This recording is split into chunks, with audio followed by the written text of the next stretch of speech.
Welcome back to Hope's Homemade Kitchen. Today we're making buttery caramels. I'll show you how to make these caramels from scratch with just 6 simple ingredients.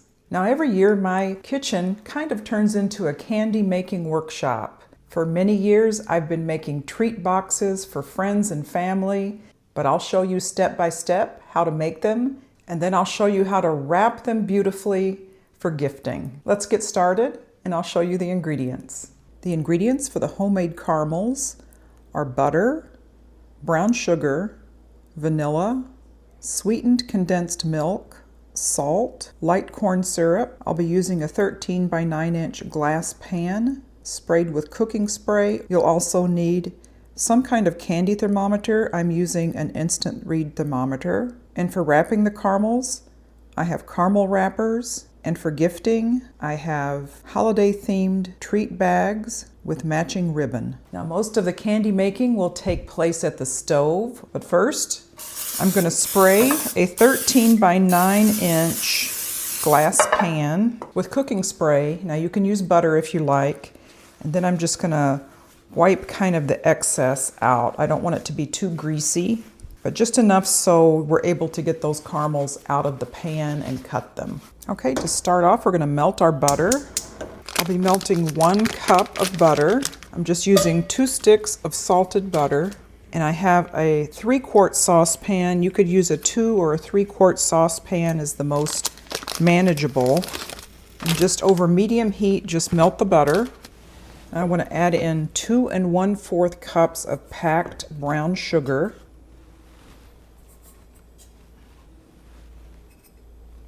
I just want a dash of salt, 1 cup of light corn syrup. Now I usually use like this kind of wooden spurtle tool. You could also use a silicone spatula, a wooden spoon. All of those work well, but you'll find you'll need to constantly stir. This can get away from you and actually burn where it has little speckles in it, and you want to try to keep it as clean as possible. So once the butter, brown sugar, salt, and corn syrup are mixed well, then you'll want to add in a 14-ounce can of sweetened condensed milk.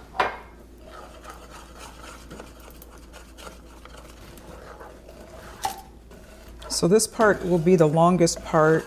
You want to cook it until it reaches 245 degrees. That's going to take you about 12 to 15 minutes. Now I have this on about a medium heat. So far we've put in 5 of the 6 ingredients. We're going to let this cook and come to temperature, and then we'll pull it off the heat and add the last ingredient, which is the vanilla, and then we'll pour it out into the pan. You'll want to constantly stir throughout this process to prevent any burning. Now, if you have one of those clip-on thermometers that you just clip on the side of your pan, just make sure that it's not touching the bottom of the pan because it could give you a false reading. I've just found over the years making this candy that those clip-on thermometers can be kind of unreliable, so I've started to rely on just my instant read ThermaPen thermometer. Now, this particular recipe takes the temperature up to 245 degrees, which is technically a firm ball stage. And I see in some recipes are a little bit less than that, say anywhere from 238 to 242, which is more of a soft ball stage.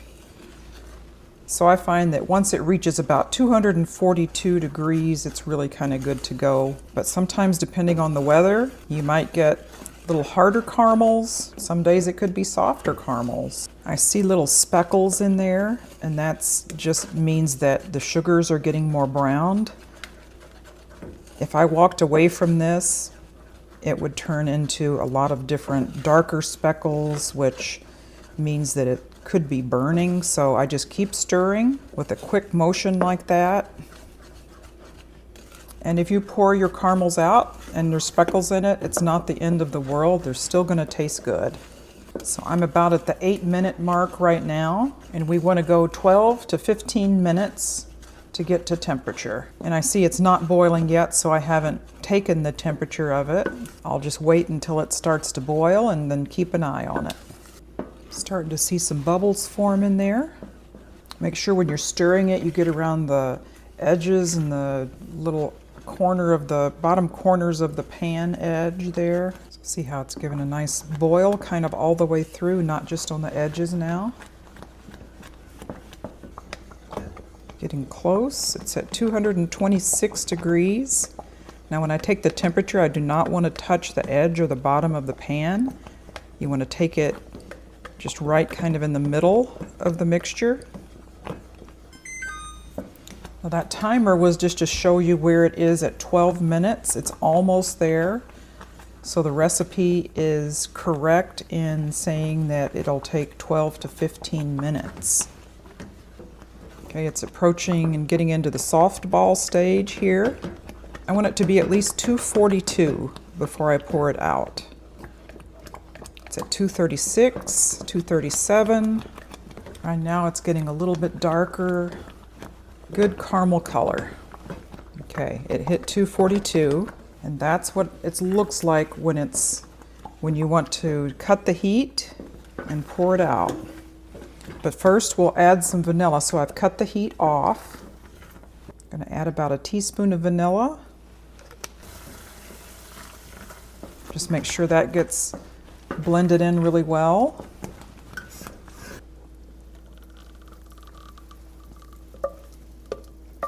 And then just pour it out. You want to cool this at room temperature. It's probably going to take a few hours until it is set up enough to cut into squares. We'll be back after it's cooled, and I'll show you how I cut it into squares, wrap them, and package them. Okay, the caramel has been cooling for about 2 hours, and my kitchen is very cool, so I think it kind of facilitated the hardening of the caramel. So it is very well set now, but I can still make an indentation, so I think it's the perfect texture for cutting and wrapping them. I like to use like the edge of a bench scraper and cut strips, and then I'll use a cutting board to cut them into pieces that we can wrap in these caramel wrappers. Now these are actually caramel or taffy wrappers. You can buy them online. I'm not sure if Amazon has them. I haven't checked yet, but if they do, I'll link them down below. I bought these at a specialty candy and baking store in my town. I'm going to spray a paper towel with a little bit of cooking spray and then rub the edge of the bench scraper. And you can use a knife too. I just find this is easier.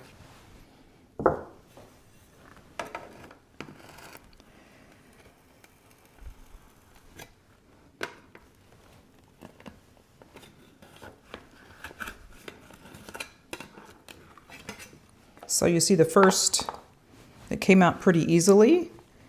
So you just want to cut them into bite-sized pieces. I'm going to take one of those end pieces and show you the texture of it. So that's a perfect texture for caramels.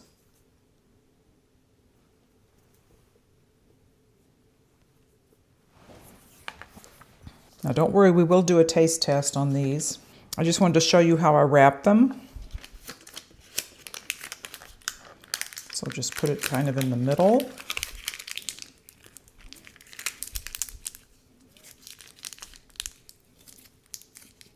Just a really easy wrap like that. And you can find all different designs. I have, for Christmas, I have red, green, and like a holly print.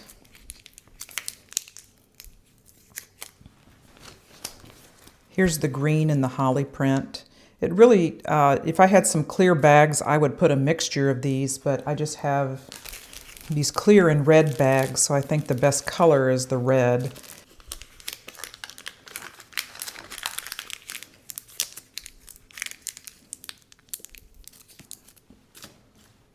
Okay, I wanted to show you, if you don't have these caramel or taffy wrappers, in a pinch, you could use wax paper or parchment paper, and I'll show you how those wrap up. The only thing is over time, the wax paper tends to stick to the candy. It's kind of big, but I mean, you could certainly do that.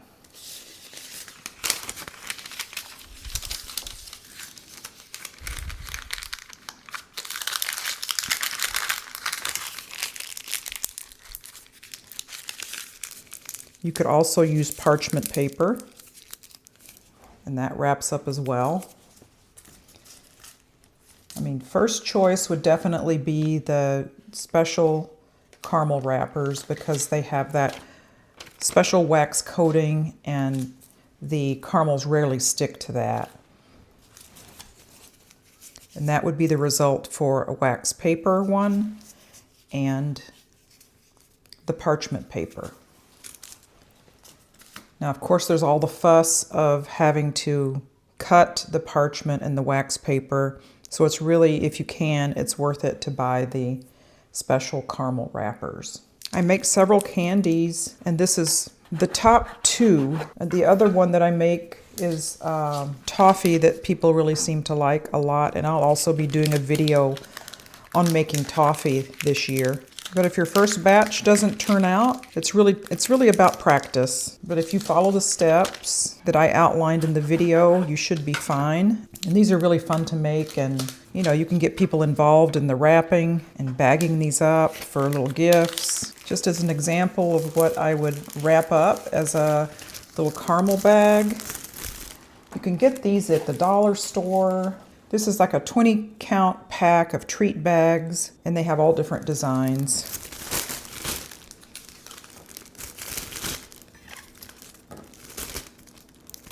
You can fill it as full as you like, but you get the idea. And they usually come with, like they have some little red ties that they usually come with ties right in the bag. But if you have a spool of ribbon, it's always a nice touch just to do a little decorative ribbon. There you go. Now before we go, let's give one of these a taste test. I'll just use one of these that I wrapped in parchment. That's so good. I mean, caramels are never really bad, but these are excellent. This is the recipe that I've been using for years, and it's tried and true. And I think it's easier than some of the recipes that just use like the heavy cream and sugar, and you know, I think this is just easier with the brown sugar and the sweetened condensed milk. But these are actually nice and soft. Wonderful caramel taste. So good. Just a couple of rows made a small bag of caramels, so you could do a number of treat bags just with one batch. I really hope you try these. I think they're really fun, and once you get the hang of it, you'll be using this recipe year after year. Thank you so much for joining me here on Hope's Homemade Kitchen as we made homemade caramels. If you haven't done so already, please consider subscribing to my channel and share this video with your friends. Keep an eye out for more candy and cookie videos for this holiday season, and we'll see you next time.